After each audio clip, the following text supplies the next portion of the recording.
So guys, जैसा कि हमने पिछले एपिसोड में देखा कि यूनियन ने विंग्ड लायन किंग से लड़ाई की थी और उन दोनों की पावर समान स्तर पर ही थी, लेकिन लायन किंग ने अपनी सीलिंग टेक्निक से यूनियन को घायल कर दिया था और वो टेलीपोर्ट होकर गायब हो गई थी। जो यान को नदी के किनारे मिली और उसे सभी विष से बचाने के लिए अंदर ले गया था, जहाँ उसने यूनियन का इलाज किया। मगर लायन किंग के सील की वजह से उसकी पावर बहुत कम हो गई थी, इसीलिए जियो यान उसका ख्याल रख रहा था। मगर तभी वहाँ आइस बीस्ट उन्हें ढूंढते हुए आ जाते हैं। फिर अब हमें दिखाया जाता है कि उन आइस बीस्ट की आवाज जियो यान को भी सुनाई दे जाती है। जियो यान को कुछ समझ नहीं आता और वो यूनियन से कहता है कि उन्होंने हमें कैसे ढूंढा, जबकि मैं तुम्हारी खुशबू को कब से मास्किंग पाउडर से कवर करता आ रहा हूँ। बीस्ट हमें कभी भी नहीं ढूंढ सकते थे। यूनियन उसे बताती है कि आज मैं नहाने के लिए बाहर चली गई थी। जियो यान उसे कहता है कि तुम यही रहना और मैं बाहर जाकर उन्हें निपटा कर आता हूँ। यूनियन उसे कहती है कि तुम अपनी पावर के साथ उनसे नहीं लड़ सकते, इसीलिए मैं खुद ही बाहर जाऊंगी। जियो यान उसे कहता है कि मुझ पर एक एहसान करो, यही रहो। यदि तुम बाहर गई तो और ज्यादा मॉन्स्टर तुम्हारी तरफ आकर्षित होंगे और हम दोनों मारे जाएंगे। यह कहकर वो बाहर चला जाता है। यूनियन सोचती है कि उसकी पावर कम है, फिर भी वो इतना अग्रेसिव और रूड है। मगर उसे जियो यान की फिक्र होती है। वहीं बाहर वो आइस बीस्ट मौजूद था, इसलिए जियो यान उससे लड़ने को तैयार हो जाता है। मगर वो दूसरा आइस बीस्ट जियो यान पर पीछे से हमला करने के लिए तैयार खड़ा था और उस पर हमला करने के लिए छलांग लगाता है। मगर जियो यान किसी तरह उन आइस बीस्ट को खत्म कर देता है। फिर हम देखते हैं कि जियो यान उन बीस्ट को मारकर घायल हालत में अंदर आता है। यूनियन जियो यान को जिंदा देखकर खुश होती है। जियो यान उसे कहता है कि अब दोबारा बाहर मत जाना। ये कहते ही वो उसके बाहों में बेहोश हो जाती है। जियो यान की जब आँख खुलती है तो उसे मेडिसिन पिला रही होती है। जियो यान उसे कहता है कि तुम मुझे मौत के घाट उतारने वाली थी, वो तो मेरी किस्मत अच्छी थी जो मैं बच गया। यूनियन उससे पूछती है कि क्या अब तुम ठीक हो। जियो यान उसे कहता है कि मेरी चोट ज्यादा नहीं है, वो सिर्फ रैंक 2 के बीस्ट थे। अगर वो रैंक 3 या उससे ज्यादा के बीस्ट होते तो शायद आज मैं जिंदा नहीं होता। यूनियन उससे माफी मांगती है कि मुझे उम्मीद नहीं थी कि ऐसा कुछ होगा। जियो यान कहता है कि इस बारे में भूल जाओ, मैंने भी तुम्हें पहले इस बारे में नहीं बताया। तभी जियो यान का पेट भूख की वजह से आवाज करने लगता है तो जियो यान मछली पकाने जाने लगता है। यूनियन उसे कहती है कि तुम आराम करो और अब ये वक्त मेरा तुम्हारी देखभाल करने का है, और वो मछली को ग्रिल करने लगती है। तो जियो यान उससे पूछता है कि क्या तुम मछली पकाना जानती हो। यूनियन कहती है कि मैंने पहले कभी मछली नहीं पकाई, लेकिन इसका मतलब ये नहीं है कि मैं नहीं कर पाऊंगी। तो जियो यान मेडिटेशन करने लग जाता है। यूनियन मछली को पका लेती है, पर अब उसे उसमें मसाले डालने थे, मगर वहाँ बहुत मसाले थे, इसीलिए वो रेड बोतल वाले पाउडर का यूज करती है और उन गिल्ड फिश को जियो यान के पास ले आती है। जियो यान कहता है कि मछलियाँ तो जल चुकी है, क्या तुम इस तरह मछली पकाती हो। यूनियन कहती है कि मैंने पहली बार खाना पकाया, भले ही तुम्हें अच्छा ना लगे, फिर भी तुम्हें इसे खाना होगा। तो जियो यान को ना चाहते हुए भी वो मछली खानी पड़ती है। यूनियन भी वो मछली खाने लगती है, लेकिन तभी उसे चक्कर आने लगते हैं। वो जियो यान से कहती है कि मैं बहुत अजीब महसूस कर रही हूँ। तो जियो यान उसे कहता है कि तुमने मछली में कैसे मसाले का यूज किया था। तो उसे वो रेड बोतल दिखाती है और कहती है कि क्या ये मसाला खराब है। जियो यान कहता है कि मुझे इस बोतल को नहीं उठाना चाहिए था, मास्टर ने मेरे साथ मजाक किया। और वो यूनियन को बताता है कि मैंने मसाला गलती से बनाया और ये एक तरह का लव पोशन है। यूनियन को इससे उस पर गुस्सा आता है और उसे कहती है कि तुम इतनी कम उम्र में ऐसे काम कर रहे हो और इन्हें बनाना सिखाने वाला मास्टर भी बेशरम होगा। याओ लाओ हंसने लगते हैं। तो जियो यान उन्हें शांत रहने को कहता है। यूनियन कहती है कि मैं अब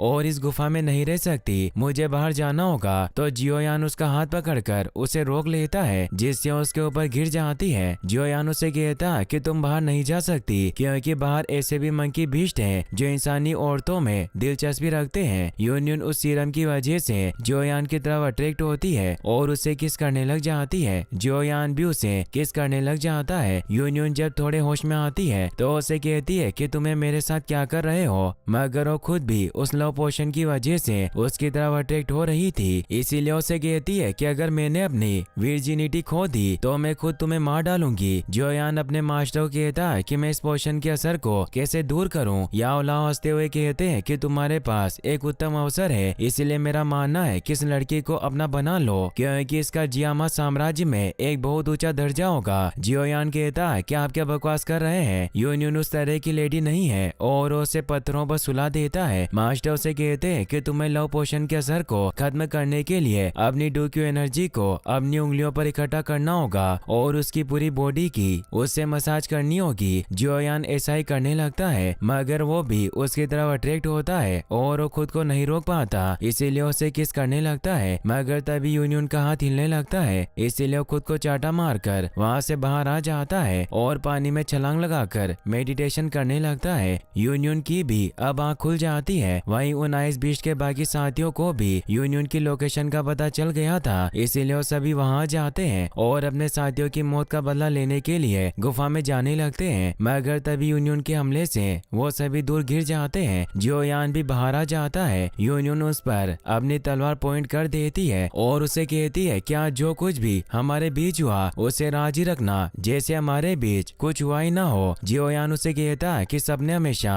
प्राइवेट ही रहते हैं। तभी वहाँ ऊपर से विंग्ड लायन गुजरता है, इसीलिए यूनियन उससे फाइट करने के लिए चली जाती है। जियोयान उसे कहता है कि तुम्हारी सील अभी नहीं टूटी है, लेकिन वो नहीं सुनती। जियोयान भी अब उन आइस बीच से बचकर वहाँ से भागने लगता है और वो भागता हुआ एक खतरनाक गुफा के पास पहुँचता है जो विंग्ड लायन की गुफा थी। जियोयान अपने मास्टर को कहता है कि यूनियन विंग्ड लायन से लड़ रही है और हम इस बात का फायदा उठाकर उसकी गुफा से वो लायन बर्थ एसेंस हासिल कर सकते हैं। और अब जियान वहाँ मौजूद बिस्ट से छिपते हुए गुफा की तरफ बढ़ने लगता है। मास्टर उसे कहते हैं कि तुम मुझे ईमानदारी से बताओ कि तुम वास्तव में क्या करना चाहते हो। क्या तुम यूनियन के लिए उस पर्पल क्रिस्टल को चुराना चाहते हो ताकि वो लेवल अप कर सके। मगर जियोयान कोई जवाब नहीं देता तो मास्टर कहते हैं कि मुझे लगता है कि तुम दोनों का ब्रेकअप हो गया है। जियोयान उस गुफा के अंदर पहुंच जाता है। जियोयान के पास एक क्रिस्टल होता है और वो कहता है कि हमारी चाल काम कर गई और वो पुरानी बातें सोचता है। जब उसने यूनियन को कहा था कि मैं भी तुम्हारी मदद करूंगा तो यूनियन ने उसे एक क्रिस्टल लोकेटर दिया था और कहा था कि जब मैं विंग्ड लायन का ध्यान भटकाऊंगी तो तुम इस लोकेटर की मदद से उस पर्पल स्पिरिट क्रिस्टल को ढूंढ सकते हो, क्योंकि जब तुम उस क्रिस्टल के पास जाओगे तो ये चमक उठेगा। और अब वो क्रिस्टल चमक रहा था। जियोयान गुफा के बिल्कुल अंदर पहुंच जाता है मगर वो देखता है कि विंग्ड टाइग्रेस वहाँ सो रही है और उसे वहाँ एक चमकता हुआ गोला दिखाई देता है। इसीलिए वो मास्टर से कहता है कि क्या है पर्पल स्पिरिट क्रिस्टल है। मास्टर उसे बताते हैं कि लोइन बर्थ एसेंस होना चाहिए। इस बर्थ एसेंस में नीत ऊर्जा बहुत प्रभावशाली होती है। अगर कोई रैंक 4 वाला बिस्ट इस सार को निगलता है तो बिस्ट तुरंत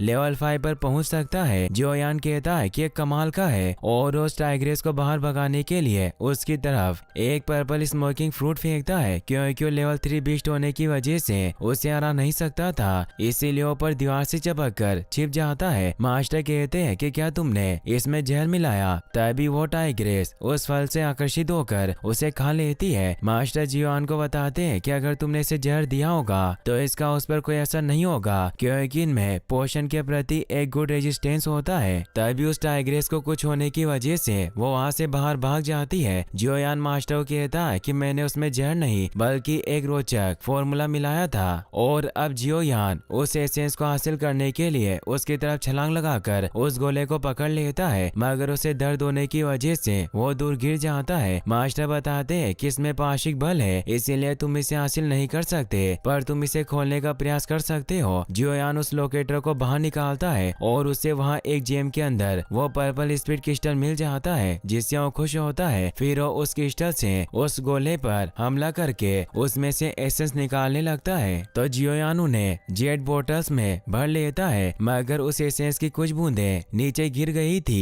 तभी वहाँ वो टाइग्रेस भी आने लगती है। जियोयान उस नीचे पड़े एसेंस को चाट कर खा लेता है। मास्टर उसे मना करते हुए कहते हैं कि इस एसेंस को तुम्हारा शरीर सहन नहीं कर पाएगा। जियोयान कहता है कि मैं इसे बर्बाद नहीं कर सकता था और अब वो वहाँ से बाहर भागने लगता है। तभी टाइग्रेस उस पर हमला करती है, मगर उसके वहाँ से बच जाता है। जियोयान उससे बचकर वहाँ से भागने लगता है। मास्टर उसे कहते हैं कि तुम भाग क्यों रहे हो। जियोयान कहता है कि वो लेवल 3 का बीस्ट है, इसलिए मैं उसे पीटना नहीं चाहता, मगर वो बीस्ट वापस उसका पीछा करती है। तभी जियोयान पर उस एसेंस का असर होने लगता है, जिससे उस बीस्ट के हमले से उसकी स्पीड बूस्ट हो जाती है। जियोयान को एसेंस की वजह से दर्द होने लगता है और उसका दिल जोर से धड़कने लग जाता है। वो टाइग्रेस जियोयान पर हमला करने आने लगती है, लेकिन जियोयान भी उस पर हमला करता है, जिससे वो दोनों दूर गिर जाते हैं। जियोयान खुद को संभाल नहीं पा रहा था, तभी वो टाइग्रेस के हमले से बाहर आकर गिरता है। जियोयान को लगता है कि उसका अंत निकट संकट आ गया है। वहीं यूनियन अभी भी टाइगर किंग से लड़ रही होती है, मगर वो अभी इतनी ताकतवर नहीं थी, इसीलिए जिस वजह से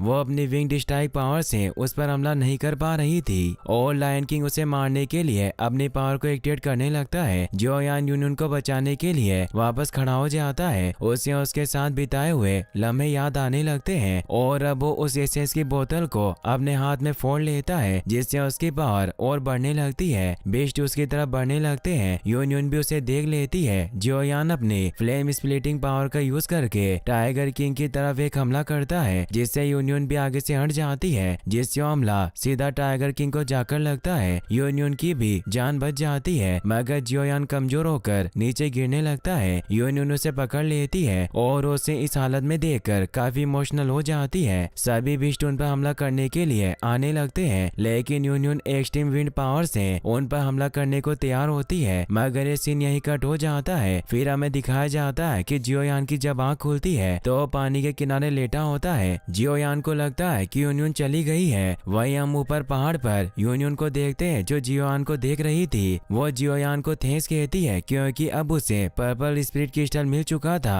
वो कहती है कि जियोयान, जिसे तुम दोस्त कहते हो, उसका मेरी दुनिया में काफी अलग मतलब है और तुम्हारी वजह से मैं इतने सालों के बाद किसी के लिए फीलिंग्स को महसूस कर पाई हूँ और हम दोबारा वापस जरूर मिलेंगे। ये कहकर वहाँ से उड़ जाती है। जियोयान को भी उसके आसपास होने का एहसास होता है, मगर उसे लगता है कि उसका भ्रम होगा। मास्टर जियोयान को बताते हैं कि तुम 9 स्टार डू प्रैक्टिशनर बन गए हो और यहीं पर यह एपिसोड खत्म हो जाता है। गाइस, अगर आपको एपिसोड अच्छा लगा हो तो इस वीडियो को लाइक करने के साथ साथ चैनल को सब्सक्राइब जरूर कर लेना और आपको एपिसोड कैसा लगा एक बार कमेंट बॉक्स में भी जरूर बता देना। Thanks for watching.